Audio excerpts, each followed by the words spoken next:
여러분 안녕하세요. 스타트업 TV입니다. 오늘은 여러분들에게 정책자금 기초 강의를 한번 조금 해드리려고 해요. 보통 제가 강의를 유튜브에 올린 적은 별로 없는데 이 정도 많은 제가 한 3개월 정도 해보니까 꼭 아셔야 되는 내용인 것 같아서 오늘 기초 강의, 정책자금에 대해 잘 모르시는 분들을 위해서 기초 강의를 좀 드리고, 그리고 이제 소진공 정책자금 중에서 이제 간접대출이 이제 4월 달에 나옵니다. 4월 달에 나온 대출을 3월부터 준비하셔야 되거든요. 그래서 좀 우리가 간접대출이 좀 필요하신 분들을 위해서 제가 좀 기초 강의를 가져왔습니다. 심화 과정은 아니고요. 기본적인 용어랑 하는 부분이 있는 간단한 내용들 한번 좀 훑어보도록 할게요. 자금에 대해서 저희가 강의도 레벨이 되게 많이 있습니다. 근데 기초 강의는 어떤 용어가 있까, 어떤 절차, 어떤 상품, 뭐 이런 것들 간단하게 소개해드리는 내용이고, 중급이나 심화로 넘어가면 케이스 같은 걸로 많이 넘어가요. 예를 들어가지고 신용 점수가 안 좋고 어려움이 있었는데 어떻게 그걸 뒤집었는가, 뭐 이런 것도 있고요. 그리고 아이템 자체가 안 좋아서 상황이 어려웠었는데 새로운 비즈니스 모델이나 아이템을 발굴해 가지고 그걸로 지원금을 잘 받아서 뒤집어 엎은 사례, 뭐 여러 가지 다양한 그런 내용들이 존재하죠. 아니면 같은 상황이라도 기관에 따라서 또 다를 수 있기 때문에 복잡한 경우일이 많습니다. 그래서 자금에 대한 내용들은 생각보다 공부할 게 많은데요. 오늘 자금 초반 자금에 대해서 이제 좀 받고 싶긴 한데 잘 모르겠다라는 분들을 위한 그런 기초 내용입니다. 오늘 강의 내용 핵심은 보증기간 간접대출 조달 요령이에요. 그래서 우리가 보통 보증서 대출이라고 합니다. 보증기관에서 간접대출, 대리대출, 보증서 대출 다 같은 말이에요. 일반적으로 이 보증서 대출이나 소상공인 간접대출 아니면 대리대출이라고 나오는 요 대출에 대해서만 오늘 얘기를 드릴 거예요. 우리가 보통은 내가 사업을 하는데 어떤 자금을 받을 수 있죠? 대출이 어떻게 받을 수 있어요? 라고 물어보는데 대출이 종류가 많습니다. 대출이 상품도 많고요. 그래서 그중에서 우리가 가장 많은 초반에 창업 초반 사업한 지 얼마 안 됐을 때 그때 가장 많이 받는 게 이 보증서 대출이에요. 보증서 대출과 간접 대출을 한번 알아보는 시간을 가져보도록 하겠습니다. 먼저 정책자금, 융자 대출에 대해서 알아볼게요. 우리가 보통 정책자금이라고 하면은 대출을 의미해요. 원래 다 그런 건 아닌데요. 정부에서 지원하는 자금이기 때문에 꼭 정부에서 지원하는 자금이 대출만 있는 건 아니죠. 저희 영상 보신 것처럼 지원금도 많이 있고요. 보조금도 있어요. 그런데 보통 정책자금 하면 대출을 의미합니다. 오늘 대출이나 융자에 대해서 알아보면 정부에서 지원하는 대출을 정책자금이라고 한다라고 해도 한 80% 이상 맞는 말입니다. 근데 대출은 담보란 개념이 반드시 들어갑니다. 시설담보, 기술담보, 신용담보, 매출담보 등을 근거로 해서 저금리로 대출해 준다라고 볼 수가 있고요. 요 담보에 대한 내용은 좀 중요하니까 다음 페이지 좀 더 다뤄보도록 할게요. 지원 대상은 예비 창업자, 소상공인, 스타트업, 중소기업, 뭐 대기업까지도 다양하게 대출이 나옵니다. 근데 지원 방식은 크게 두 가지입니다. 직접 대출, 그리고 대리 대출인데 오늘 하는 거는 보증서 대출, 대리 대출, 간접 대출 같은 말입니다. 핵심은 요거예요. 정부기관에서 보증을 하고요. 은행에서 보증서 담보로 대출해 주는 거죠. 그래서 보통은 제가 만약에 이번에 1억 원 대출을 신청했습니다. 근데 은행에서는 야, 널 못 믿고 1억을 빌려주냐? 너한테 1억 못 빌려주겠다. 그래서 은행에서 거절을 했어요. 그럼 나는 사업을 못 하잖아요. 이런 분들이 꽤 많이 있습니다. 우리나라에서 은행의 허들은 매우 높아서 은행은 확실하게 담보가 있거나 손해를 거의 보지 않는 선에서만 자금을 주기 때문에 우리가 창업을 좀 해보려고 하는 분들이 은행에 가면 거의 90% 이상 대출이 안 나옵니다. 그런 부분들을 그런 상황에서 대출을 못 받으면 창업을 잘 못하니까 정부기관이 일정 부분 보증을 합니다. 야, 1억 중에 우리가 9천만 원은 보증할게. 그리고 은행이 1천만 원만 해라. 뭐 이런 식으로 나가는 거죠. 아니면 1억 다 정부가 보증할 테게 라고 나오면 어떻게 됩니까? 그래서 1억을 정부가 보증해주면 100% 보증해주면 은행은 우리가 못 갚으면 제가 못 갚으면 나중에 정부한테 돈 달라고 하면 정부가 대신 갚아주는 거예요. 보증한다는 거는 어, 대신 갚아주겠다라는 의미를 갖고 있습니다. 그렇기 때문에 이 보증서를 담보로 은행은 아주 위험이 없죠. 아예 리스크 없이 대출을 받을 수가 있는 거죠. 그래서 이런 보증서 대출을 은행에선 매우 선호할 수밖에 없다라고 볼 수 있습니다. 그래서 이 자금은 은행이나 보통 캐피탈 저축은행에 비해서 기본적으로 금리가 낮습니다. 그리고 신용 공여라는 표현이 있는데 이게 그거예요. 원래 저희 신용으로는 1,000만 원밖에 안 되지만 정부가 보증해 줬기 때문에 1억까지 준다. 그걸 우리가 보통 신용 공여라고 합니다. 그래서 은행에서 1,000만 원밖에 못 주는 거. 근데 그게 신용을 1,000만 원까지 우리가 인정해 줄게. 그 1,000만 원이 은행이 줄 수 있는 신용 공여액이에요. 근데 정부기관에서 보증을 쓰게 되면 보증액만큼 대출받을 수 있는 금액이 올라간다. 뭐 이런 느낌입니다. 이율 같은 경우는 상품별로 되게 다양한데요. 26년도 기준에서 보면 한 2%에서 5% 정도 보증서 대출이 나오고 있습니다. 그런데 우리가 보증서를 받으려면 정부에서 보증기관에서 여러분이 보증 신청을 해야 됩니다. 보증 신청을 하고 승인을 받으면 보증서를 들고 은행에 가는 건데 이 보증을 받을 때 담보의 유형 아까 담보력이 있어야 기본적으로 대출이 나온다고 했죠. 담보력이란 건 되게 중요해요. 담보는 기본적으로 못 갚는 채무 불이행에 대비한 경우라고 되어 있는데요. 채무 불이행은 그 못 갚는 경우죠.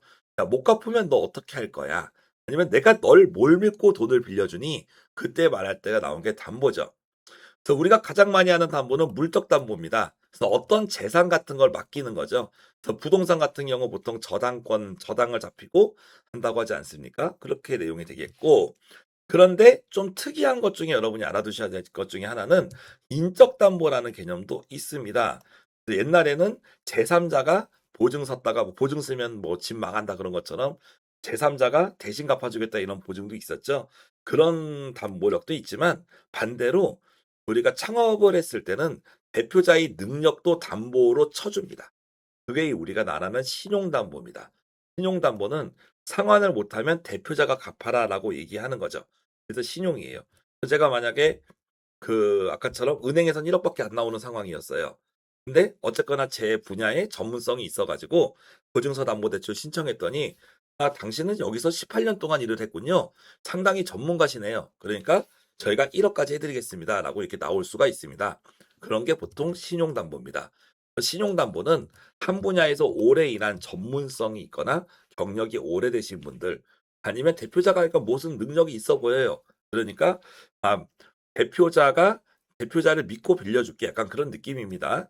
신용담보는 이런 물적 담보 특히 저당권처럼 무슨 법적으로 이렇게 뭐 그런 거 하지는 않습니다. 그래서 돈을 빌려주지만 못 갚으면 최대한 갚으세요라고 이렇게 얘기가 나오게 되어 있습니다. 이 신용담보도 나중에 여기에는 없지만 약간 중급으로 넘어가면 개인 사업자로서 받을 수 있는 신용담보가 있고 법인으로 받을 수 있는 신용담보가 조금 틀려요. 우리나라는 지금 법인은 연대보증 의무가 폐지됐기 때문에 대표자의 전문성을 보고 신용담보로 돈을 1억을 이렇게 빌려줄 수 있어요. 근데 나중에 만약에 정말 상환하기 어려운 경우는 법원에서 파산제도 같은 걸 이용해서 파산을 했다. 그러면은 이걸 안 갚아도 상관이 없습니다. 다만 개인 사업자 같은 경우는 기본적으로는 이 채무에 대해서 100% 개인이 책임을 져야 됩니다. 그래서 못 갚는 경우 문제가 생기면 개인이 나중에 어떻게든 간에 요거를 갚아야 되는 의무가 생기죠. 근데 또 마찬가지로 자, 이거 너무 돈 갚기가 힘드니까 파산이나 회생을 한다.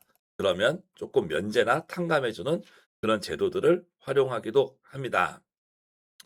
개인과 법인에 대한 약간의 차이는 있지만 대표자의 그런 전문성이나 업력 이런 것들을 보고 우리가 보통 대출해 주는 형태입니다. 그리고 가장 많이 아시는 개념 중에 하나는 매출 담보입니다. 회사가 1년 동안 버는 돈을 기준으로 대출해 주는 건데 이 기준이 가장 쉽습니다. 보통은 부가세 신고 기준으로 2, 30% 정도를 일반적으로 봅니다. 즉 우리 회사가 1년에 매출을 1억을 신고했다. 그러면 2천만 원 정도는 들려줄 수 있다라고 보는 게 매출 담보적인 판단이에요. 그래서 지금 가장 많은 분들이 고민하는 게 그런 겁니다. 제가 이 작년에 매출을 5천만 원 했습니다. 얼마 받을 수 있나요? 라고 이렇게 물어보면 매출 담보 기준으로는 매출 5천만 원에 30% 적용하면 1,500만 원 정도 대출이 받을 수 있습니다라고 얘기하는 게 일반적이에요. 근데 생각보다 5천만 원 정도 매출 찍었을 때 5천에서 1억까지 나올 수가 있습니다. 왜냐? 매출 담보로 보면 그리하지만 신용 쪽이 좋기 때문이죠. 그래서 이 담보 중에서 하나만 선택하는 게 아니라 여러 개를 골고루 보기도 하고 이 중에서 하나만 특정하기도 한다라고 볼 수 있습니다. 그리고 좀 한 가지 네 번째 거 보면 기술 담보가 있습니다. 보통 스타트업 쪽에서 많이 하는 건데 어떤 특허권 같은 지식재산권이나 아니면 정부 사업에 선정되신 분들, 정부 사업 R&D 과제 같은 거 선정 기술 등을 기준으로 해서 대출해 주는 게 기술 담보입니다. 그래서 특허 같은 걸 여러분이 잘 준비해 가지고 특허 등록 받았으면 기술 담보로 대출을 받을 가능성이 상당히 높아집니다. 그런 거 알아두시면 좋을 것 같고요.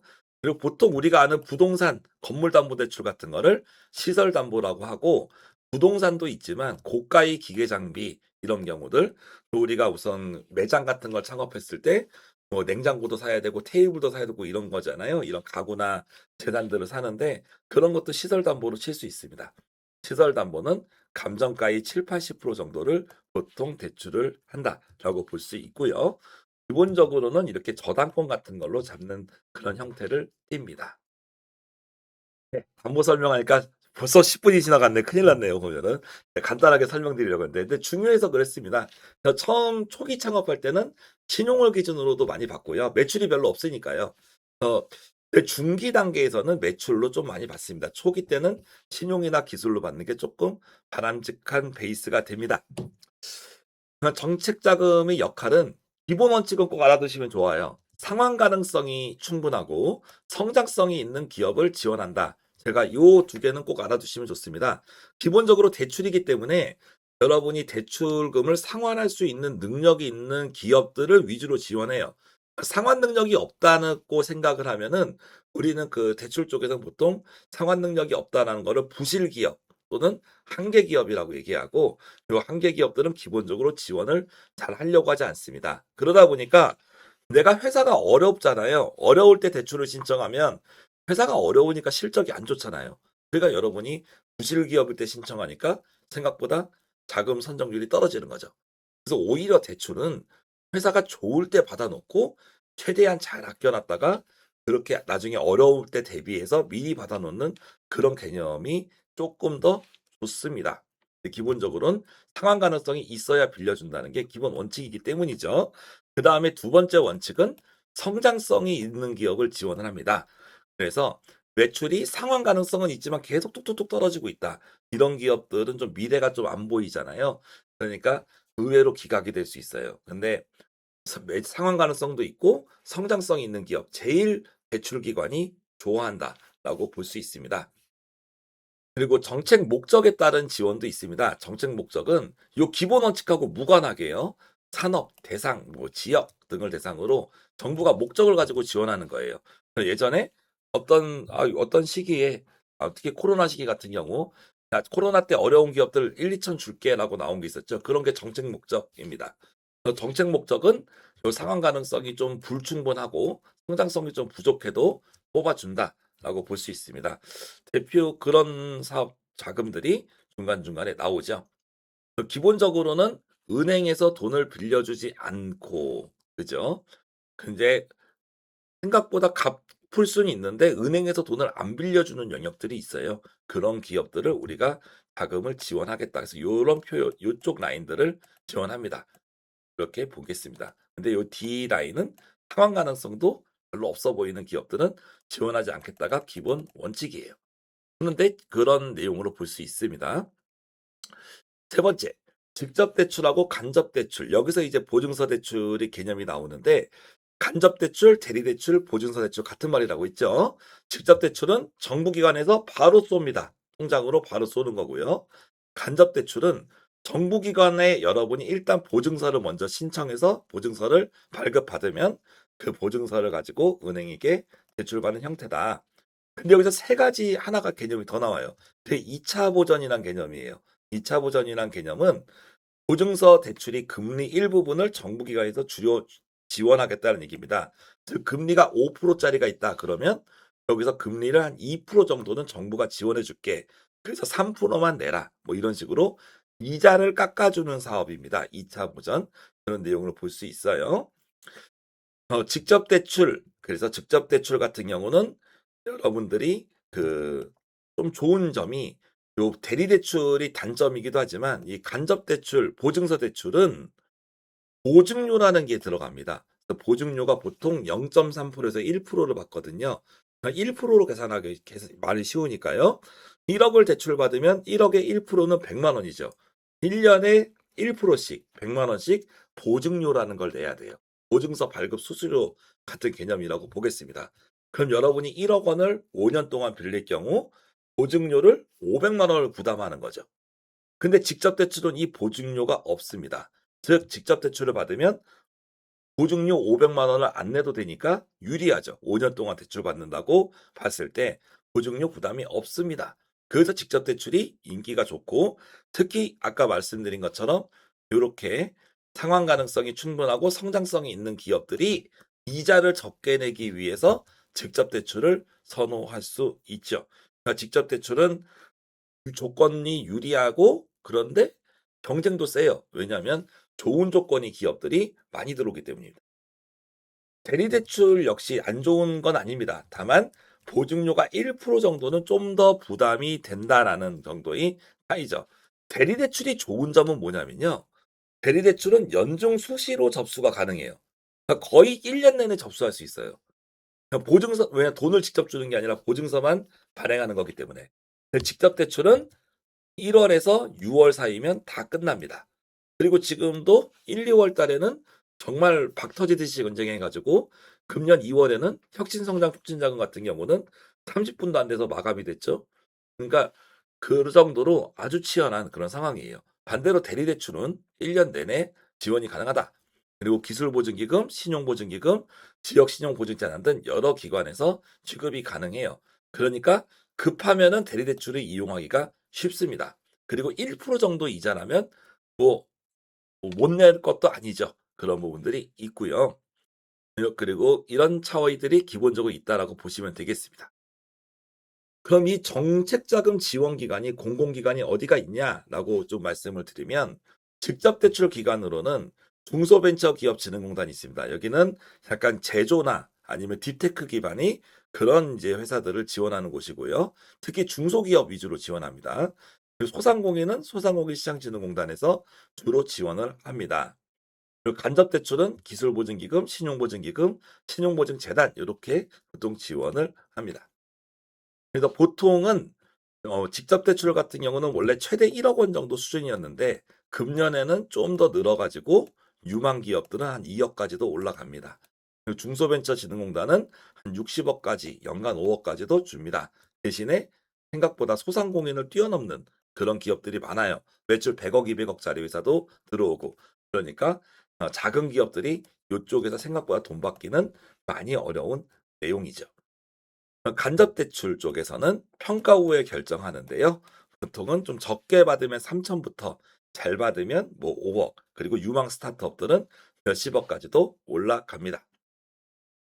몇 꼭 알아두셔야 되는 간접대출 기관들을 체크하면 첫 번째가 지역신용보증재단입니다. 지역신용보증재단은 여러분이 꼭 알아두셔야 되는 내용 중에 하나예요.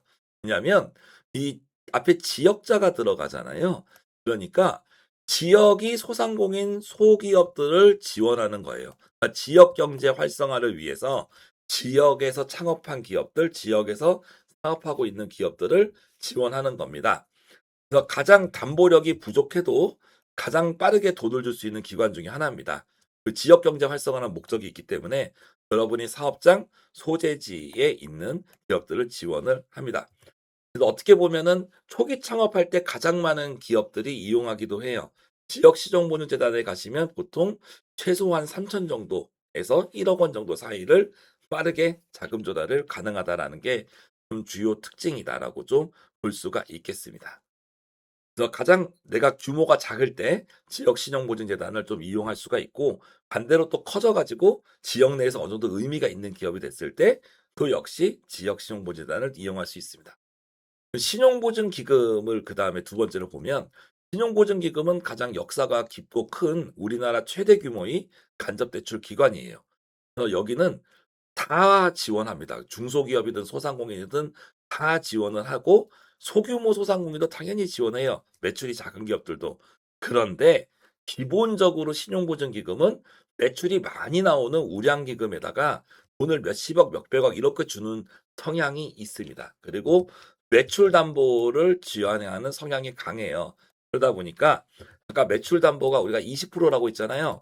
그러면 우리가 보통 내가 10억 매출이 나오면 곱하기 20%니까 한 2억쯤 되겠네요, 대출액은. 요런 느낌이에요. 매출이 어느 정도 커야 대출이 잘 나오겠죠? 매출 담보는. 초기에 매출이 작을 때는 오히려 지역신용보증재단이나 뒤에 나오는 기술보증기금이 훨씬 더 유리한 경우들이 많이 있어요. 왜냐하면 신용보증기금은 어느 정도 규모가 있는, 그러니까 우량기업이라고 표현하기 좀 그렇지만 덩치가 있는, 매출 규모가 좀 있는 그런 회사들을 위주로 지원하기 때문입니다. 초기에는 지역신용재단이나 뒤에 나오는 기술보증기금 뭐 이런 데를 지원하시다가 규모가 커질 때 이제 신용보증기금으로 갈아타면서 대출을 옮기는 성향이 있습니다.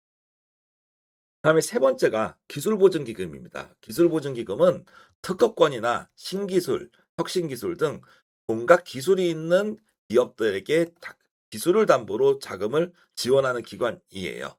그래서 그러다 보니까 고숙련 노동자나 엔지니어, 연구 인력, 뭐 석박사 이런 분들이 전문성을 높게 평가해서 자금을 지원을 합니다. 특히 등록된 특허 같은 경우 있는 경우도 좀 더 좋게 보고요. 기술 기반이 스타트업이나 소상공인이 사업 초기에 주로 이용을 합니다. 그러니까 여러분이 어떤 내가 소상공인으로 창업을 하는데 이번에 뭐 예를 들어서 배달업을 할 거예요. 그럼 배달업 자체는 큰 기술이 없죠. 이런 경우는 지역신용보증재단 쪽이 좀 더 좋다라고 볼 수 있고 반대로 제가 이번에 김치를 만드는데요. 같은 김치지만 우리만이 특별한 공법을 가진 레시피가 있는 김치라서 보존 기간도 오래 길고 맛도 아주 좋다. 그리고 뭐 몸에도 좋다. 뭐 이런 것들이 있고 특허권까지 확보해 있다. 그러면은 기술보증기금에서 이렇게 선호할 수가 있어요. 똑같은 김치를 만들어도 뭔가 특허권이나 기술 내용이 있으면 기술보증기금 쪽에 좀 더 선호가 되고 그냥 한 10년 동안 열심히 집에서 손맛 가지고 만들었어. 그러면 약간 기술에 대한 평가가 좀 떨어질 수가 있겠죠. 그렇게 보시면 되겠습니다. 그다음에 간접대출 지원기관 중에 소상공인시장진흥공단이 있는데 소상공인시장진흥공단은 우리나라 대표적인 소상공인 자금 지원 기관입니다. 그런데 여기는 보증을 해주진 않습니다, 여러분. 소상공인시장공단은 보증이란 말이 없죠. 여기는 직접 대출 기관이에요. 여기서는 보증이 없어요. 그래서 지역 신용보증재단, 신용보증기금, 기술보증기금 다 보증이 들어갔잖아요. 이 보증이 들어가는 게 이제 우리가 간접대출, 대리대출이죠. 소상공인공단은 직접 대출을 하는 기관입니다. 그렇기 때문에 기본적으로 간접대출이 되진 않아요. 다만 2차 보전을 지원을 합니다. 아까 말씀드렸지만 세 번째 유형이 있었죠. 이자를 깎아주는 거죠. 그래서 이자가 5%면 소상공인공단에서 한 3% 정도로 이렇게 깎아줍니다. 그러니까 2% 정도의 이득을 볼 수 있습니다. 그럼 1억을 빌렸을 때 2%면 1년에 200만 원 정도는 여러분이 이자 비용이 절감된다. 그거를 지원하는 게 소상공인 시장진흥공단입니다. 이런 2차 보전을 지원한다라고 볼 수 있습니다. 간접대출 쪽에 대한 처리 절차를 보시면 기본적으로 기업이 보증기관에 자금을 신청을 합니다. 여기선 기술보증기금이 돼 있지만 지역신용보증재단이나 아니면 신용보증기금 다 똑같습니다. 보증자 들어간 데들은 다 똑같다. 보증 신청을 하면 이 보증기관에서는 이제 기업을 평가를 하죠. 두 번째로 평가를 해서 나중에 심사 결과 우리가 5천만 원 보증해 드리겠습니다. 1억 원 보증해 드리겠습니다. 이런 통보를 하게 됩니다. 그래서 보증서가 승인이 나면 여러분이 은행에다가 보증서를 이렇게 발급 요청을 하게 돼 있어요. 근데 여기서 그림을 자세히 보시면 기업에서 보증 신청을 하고 나중에 결과가 통보되면 보증기관에서 금융기관에 보증서를 발급한다 돼 있죠. 이게 어떻게 프로세스가 진행이 되냐면 여러분이 기업체가 보증기금에다가 자금 지원을 신청할 때 보증서를 발급할 은행명하고 지점명을 적게 돼 있습니다. 그래서 이 금융기관에 대한 보증서 만약에 심사가 통과되면 어떤 은행에서 할 것인지를 기본적으로 지정을 하게 돼 있어요. 그래서 거기에 대한 지정을 1차적으로 하고요. 나중에 선정이 되면 한 번 정도 더 연락이 옵니다. 그래서 이번에 무슨 땡땡은행 무슨 지점에 이제 보증서 대출 신청을 도와드리면 되죠? 뭐 이렇게 물어봅니다. 그러면 네, 그렇게 해주세요라고 하면 이제 보증기금에서는 은행으로 보증서가 발급 처리되는 그런 과정이 나오게 되고요. 그래서 은행에서 이 보증서를 담보로 대출이 신행되게 돼요. 근데 어쨌거나 여러분이 처음 신청할 때는 금융기관 하나를 선정해야 되고, 그리고 만약에 이 대출이 확정됐을 때 은행을 한번 바꿀 수 있습니다. 은행을 바꿀 수 있는 기회가 주어집니다. 그래서 여러분이 보증서 발급이 심사 결과가 나오면 어떤 은행이 어떤 지점하고 할 건지를 최종 결정을 해야 되거든요. 그래서 그 최종 결정 과정이 의미가 있어요. 그건 뒤에서 좀 설명을 드릴게요. 일단은 요런 시스템으로 준비가 되는데, 문제는 보증기관 대출 심사 신청을 했는데 심사를 해서 탈락하잖아요. 상담만 해서 안 하는 건 괜찮아요. 근데 심사에 들어가서 탈락을 하게 되면 6개월간은 동일 기관에 자금 지원을 할 수가 없습니다. 그러니까 자금이 진짜 급한 경우라면 바로 신청하는 게 아니라 가능하면 모의 평가나 아니면 이런 정부 기관에서 하는 멘토링 이런 걸 과정을 거쳐 가지고 내가 이번에 신청하면 좀 높은 확률로 받을 수 있는지를 확인해 보고 지원하시는 게 좋고요. 그래서 그냥 경험이나 해 보자라고 하면은 생각보다 탈락했을 때 데미지가 있을 수 있잖아요. 그렇게 생각하셔야 됩니다. 만약에 각 기관이 보증기관이 3개가 있었죠. 지역신용보증재단, 신용보증기금, 그리고 기술보증기금. 1번 기관에서 탈락했으면 2번 기관에 신청할 수 있습니다. 그러니까 다른 기관은 신청할 수 있어요. 내가 A라는 기관에 넣어서 탈락하면 그럼 A라는 기관에 6개월간 지원할 수 없다는 거예요. 조금 더 신중을 기하실 필요가 있고요. 두 번째가 보증서 대출을 승인을 받았더라도 때에 따라서 은행 대출이 불가능할 수 있습니다. 여러분한테 제가 꼭 얘기 드릴 수 있는 게 은행하고 부동산은 좀 비슷한 속성을 가져요. 뭐냐면 너무 믿고 할 수는 없는 거예요. 왜 그 시기마다 틀려요. 그러니까 보통은 제가 어떤 은행이 주거래 은행이 있어서 이 은행하고 10년 동안 거래를 했어요. 그래서 이번에는 우리가 보증서를 받아왔기 때문에 대출해 주겠지라고 했는데 대출이 안 된 경우가 있습니다.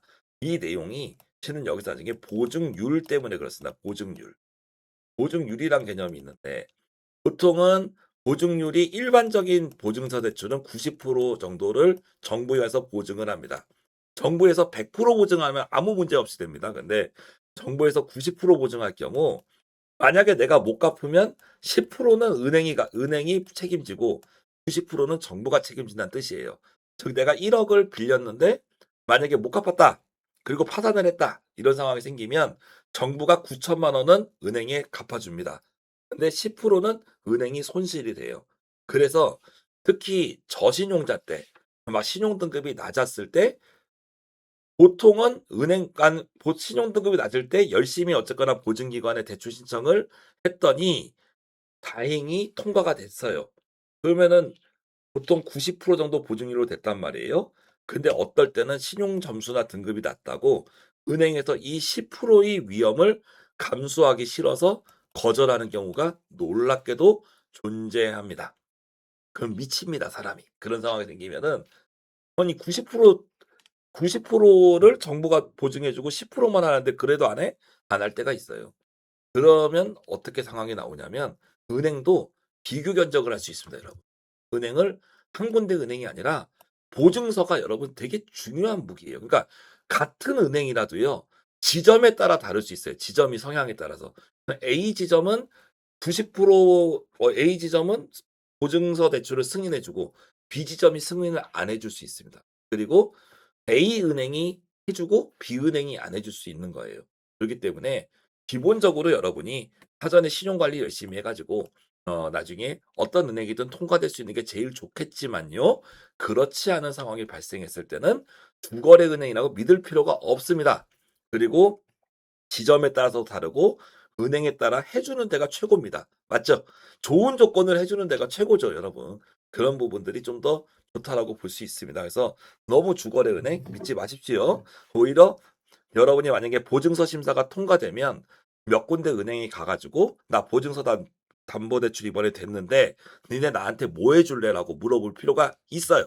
그래서 요 세 번째 내용에 은행하고 사전 협상이 가능함이라고 써 있습니다. 이 얘기를 은행 담당자가 싫어할 수 있겠지만 싫어도 솔직히 은행에서 제가 너무 많이 본 거예요. 왜냐하면은 어떤 분이 보증서를 한 2억 정도를 받아갔어요.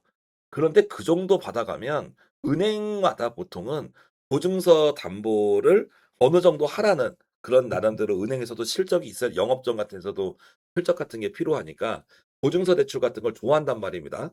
정부 뭐 거의 뭐 리스크도 없고 하니까. 그러면 좀 어느 정도 보증서 대출 갖고 금액을 해주면 하다못해 수수료를 면제해 준다든지, 그죠? 아니면 금리를 좀 깎아준다든지, 추가 대출해 준다든지 이런 거를 은행에서 어느 정도 해줄 수가 있어요. 그런데 여러분이 아무 말도 안 하면 아무것도 안 해줄 수도 있습니다. 이해됩니까? 그러니까 이제 여러분들 입장에서 평소에 뭐 큰 문제 없다고 하면 그냥 하시면 되는데 그 차이가 얼마 정도 나냐고 좀 말씀드리면 말은 아까 우리가 얘기했지만 1억 원 대출을 했을 때 A랑 B 지점이 있어요. 이 은행이라고 하죠. 어떤 은행은요. 저희한테 1억 보증서를 해주시면 저희가 한번 2천만 원 정도 추가 대출을 알아봐 드릴게요. 심지어 마이너스 통장으로 알아봐 드릴게요.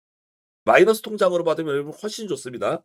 왜냐하면 안 쓰면 이자를 안 내도 되니까. 근데 B는 아무것도 안 해줘요. 추가 대출 없어요. 이렇게 나와요. 그리고 A는 우리가 금리도 좀 최대한 우대해 드릴게요. 여기는 우리 금리 5%, 여기 금리 4%. 이런 경우가 발생할 수 있단 말이에요. 누가 봐도 A로 가야죠. 근데 여러분이 주거래 은행은 B야. 여러분 어떻게 판단해요? 굳이 이자도 더 내면서 추가 대출도 안 해주고 우대가 없는 B를 할까요? 아니면 조건이 좋은 A로 할까요? 뭐 귀찮으니까 B로 하는 경우가 되게 많습니다, 여러분. 근데 A로 갈 수도 있어요. 이런 부분은 선택이죠. 근데 여러분들 입장에서는 가능하면 보증서 근데 이게 왜 이 얘기를 했냐면 아까 이 프로세스에서 보증서가 한 번 은행으로 발급되잖아요. 그러면 이 은행을 변경할 수는 있는데 변경 절차가 겁나게 까다롭습니다. 그리고 1년에 한 번 보증서 이제 우리가 이제 1년에 한 번씩은 보증 계약을 이렇게 계속 이제 연장을 할 때예요. 연장을 하는 과정에서 한 번 변경할 수가 있는데 서류가 대단히 까다로워요. 그래서 웬만하면 거의 그대로 갑니다. 그렇기 때문에 여러분이 가능하면 보증서 대출 전에 가능하면 지점 사람들한테 뭐 해줄 수 있는지 물어보고 가능하면 여러분을 좀 우대하는 쪽을 가시는 걸 추천드린다라는 말씀을 드리겠습니다. 그리고 이제 4월 달에 소상공인 대리대출을 이제 모집을 합니다. 소상공인 대리대출을 받을 때 절차를 좀 말씀드리면 기본적으로 소상공인 대리대출 공문에서는 정책자금 확인서를 받고 대출 승인을 하라고 하는데 가능하면 저는 그 두 가지 방법이 있어요. 하나가 이제 제일 좀 추천해 드리는 게 요거예요. 일단은 보증기관에서 먼저 대출 승인을 받으십시오. 보증기관에서 보통 대출 심사 과정이 짧게는 일주일, 길게 걸리면 3개월 걸리거든요. 근데 지금 먼저 대출 신청을 이제 3월 첫째 주 여러분이 만약에 했었으면 한 3월 말 정도면 보통 대출 승인이 날 겁니다. 늦어도 한 4, 5월 정도까지 나겠죠. 대출 승인을 먼저 받고 나서 소진공 대리대출 사이트에 들어가서 정책자금 확인서를 받으세요. 그러면 정책자금 확인서 발급일로 60일 이내에 보증기간 대출 승인 시에 이자를 깎아주는 시스템입니다. 제가 아까 말한 것처럼 5%를 3%로 깎아준다. 다 그렇진 않지만 이런 시스템이란 말이죠. 그래서 보증기관에서 대출 승인을 못 받잖아요. 그럼 정책자금 확인서 받아봤자 의미가 없어요. 정책자금 확인서는 이자를 깎아주는 거기 때문입니다. 애초에 대출이 안 나왔는데 이자 깎아주는 것도 의미가 없죠. 그래서 보증기관에서 대출 승인 받는 게 누가 봐도 제일 중요하다는 점, 그걸 꼭 말씀드립니다. 그래서 정책자금 확인서를 먼저 받으시고 2달 안에 보증기간 대출 승인 받으셔도 여러분이 소상 2차 보전 사업을 받을 수가 있고 이게 소상공인 대리대출이에요. 그렇게 할 수도 있지만 가능하면 대출 먼저 받으시고 정책자금 확인서를 받는 것도 훨씬 나은 방법이다라고 말씀을 드릴 수가 있습니다. 소상공인 대리대출이 이것도 1월에 나와서 1월에 바로 마감이 됐어요. 1분기는. 2분기는 4월 6일 10시입니다. 즉 지금 이제 2월 말이니까 지금 여러분이 보증서 대출을 받으면 4월 6일 10시에 띠리릭 하고 접수해서 뭘 접수할 수 있냐? 요거를 받을 수 있습니다. 접수하면. 그리고 대출이 승인되면 나중에 이자를 깎을 수 있는 것이죠. 그렇게 볼 수 있는 거죠. 그래서 여러분이 소상공인 대리대출 4월 6일이니까 날짜를 좀 체크해 두시면 좋을 것 같습니다. 근데 2차 보전이 기본적으로 그 소상공인 대리대출이 되게 인기가 좋아요. 이자를 깎아주기 때문에. 2차 보전이라는 게 무조건 좋은 거냐? 그건 아닐 수 있어요, 여러분. 먼저 말씀을 드리면, 기본적으로 보증서 대출 같은 경우는 만기가 5년 이상인 것들도 많아요. 일반적으로 기술보증기금 대출 같은 경우는 보통은 한 10년 정도 만기로 보고 1년마다 한 번씩 평가해서 연장하는 시스템을 갖습니다. 근데 2차 보전, 특히 소상공인 대리대출하게 되면 만기가 5년으로 특정돼요. 그래서 5년 안에 갚아야 돼요.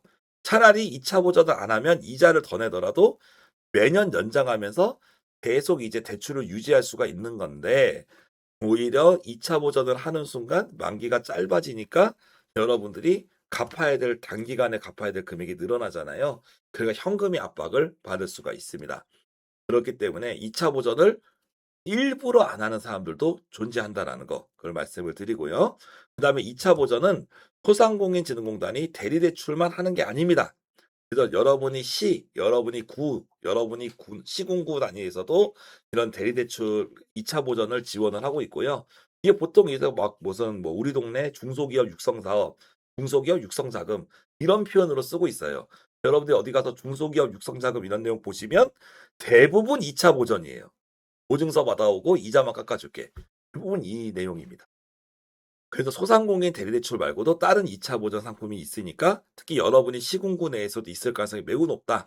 라는 걸 좀 보시기 바라고, 이 2차 보전이 조건이 다를 수가 있거든요.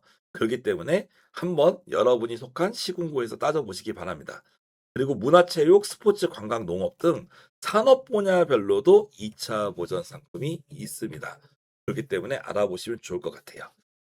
네. 간단하게 한 10분 안에 설명드리려고 했더니 제가 참 말을 못하는지 시간이 벌써 30분이 넘었습니다. 예, 죄송합니다. 어쨌거나 이 금융이라는 게 용어가 참 어렵고 헷갈리고 저도 좀 짧게 얘기하려다 보니까 말을 좀 더 천천히 드렸으면 좋았을 텐데 하는 아쉬움이 있습니다. 하지만 은행에서 지원은 안 하지만 정부에서 어느 정도 보증을 씀으로써 자금을 줄 수 있는 역할이 있었다는 걸 말씀을 드렸고, 특히 많은 질문이 오시는 분들 중에서 창업한 지 얼마 안 돼서 매출이 안 나오시는 분들 있죠. 그런 분들은 요 매출 기준으로 자금을 받기는 어려워요. 하지만 요 신용회나 비수리 기준으로 자금을 받기 용이한 경우들이 존재하기 때문에 매출이 없는 기업들도 어느 정도 자금이 될 수 있습니다. 그게 특히 이 보증서 대출, 이 간접 대출이 갖고 있는 장점이에요. 대신에 이 직접 대출은 이 허들이 좀 더 높아요. 간접 대출은 매출 한 2천만 원 정도 있어도 대출이 나온 반면에 직접 대출은 훨씬 더 매출이 높아야 되고 그런 허들이 존재할 수 있죠. 제가 참고적으로 얘기 드리면 아까 매출 쪽을 조금 말씀드렸었는데 보통 20-30%라고 했잖아요. 작년에 이거는 제가 좀 어떻게나 이 간접 대출 받을 때 제일 중요한 게 지역신용보증재단이라고 얘기를 했지 않습니까? 보면 작년에 그 말에 어떤 사례가 있었냐면 경기도에 한 1인 기업, 1인 기업이 소상공인, 직원도 없습니다. 1인 기업 소상공인이 대표자분이 있었어요. 연매출은 2천만 원에서 3천만 원 정도. 그러니까 많이 내지 크지 않죠. 그런 작은 회사였었는데 자금이 급합니다. 심지어 너무 급해서 개인 대출도 받았어요. 사업자 대출도 있었고 개인 대출도 있었어요. 그래서 이런 문제가 너무 심각해서 어떻게 될지 모르겠다. 지금 막 월세고 뭐고 밀려 있다. 뭐 이런 얘기들을 들었는데 다행히 이 보증서 대출을 받은 적이 없었습니다. 그래서 여기 지역신용보증재단에 가서 요걸 한번 신청해 봐라라고 얘기를 했습니다. 그래서 매출이 2천에서 3천 정도 나왔어요. 3천 정도. 근데 대출이 5천만 원 나왔습니다. 5천만 원 나왔어요. 심지어 기존 대출도 있었어요. 기존에 사업자 대출도 있었고 은행에서 받은, 그리고 개인이 따로 개인 명의로 받은 대출도 있었음에도 불구하고 매출도 작았지만 대출이 요런 식으로 나왔습니다.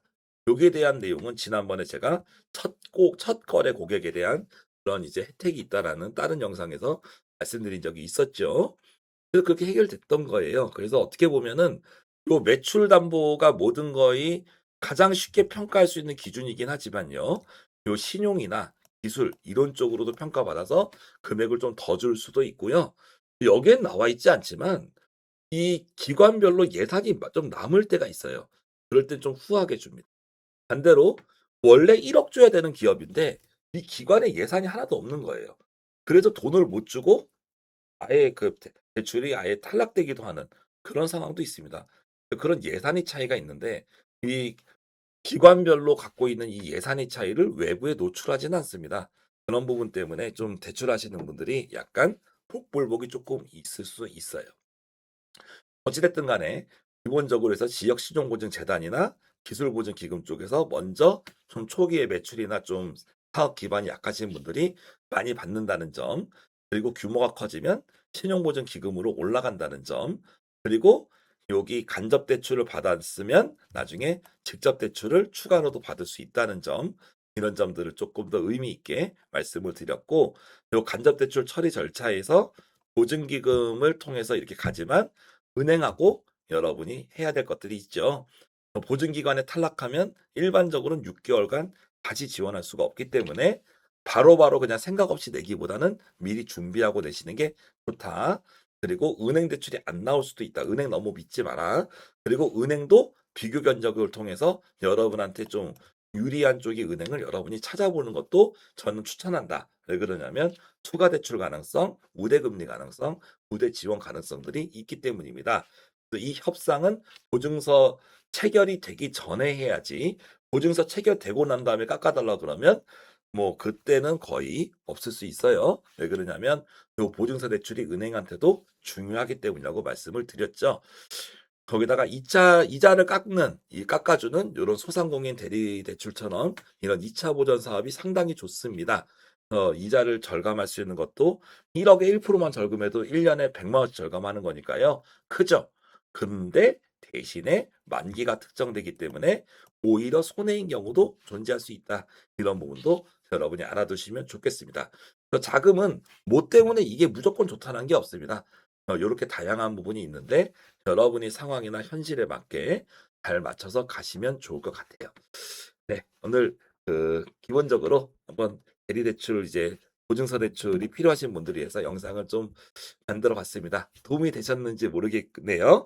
영상을 들으시면서 궁금한 점이 있거나 좀 난 이런 상황이다라는 것들 좀 풀리지 않는 의문들이 있다면 같이 여기 댓글로 남겨주십시오. 저희 같이 소통하면서 한번 저도 알고 있는 부분들 의견 전달 같이 한번 드리도록 하겠고요. 그리고 아까 말씀드린 것처럼 이제 3월 정도에 보증서 대출하게 되면 4월 달에 가장 많이 하시는 소상공인 대리대출 신청이 4월 6일에 있습니다. 그것도 꼭 알아두시면 나쁘지 않을 것 같고 소상공인 대리대출도 하나가 있는 게 아니라 상품이 여러 개가 있거든요. 제가 나중에 그 후속으로 해당 상품 하나씩을 또 설명을 좀 더 드려보도록 하겠습니다. 아무튼 대출이라는 게 안 받고 사업하시면 제일 좋지만 받아야 된다면 가장 좋고 유리한 형태로 받으시면 좋겠습니다. 제가 최근에 1, 2월엔 좀 직접 대출 쪽을 많이 설명드렸지만 그동안 좀 간접 대출이나 대리 대출 쪽의 내용이 좀 서운한 것 같아서 오늘 좀 더 가져왔습니다. 여러분들에게 좀 더 단순히 지원 사업뿐만이 아니라 사업에 도움되는 정보를 좀 더 특히 뭐 제가 하는 게 원래 좀 자금이나 이런 사업 계획서 이런 쪽들이 많다 보니까 좀 더 고민해서 드리는 시간들 앞으로도 가져보도록 하겠습니다. 긴 시간 들어주셔서 감사합니다.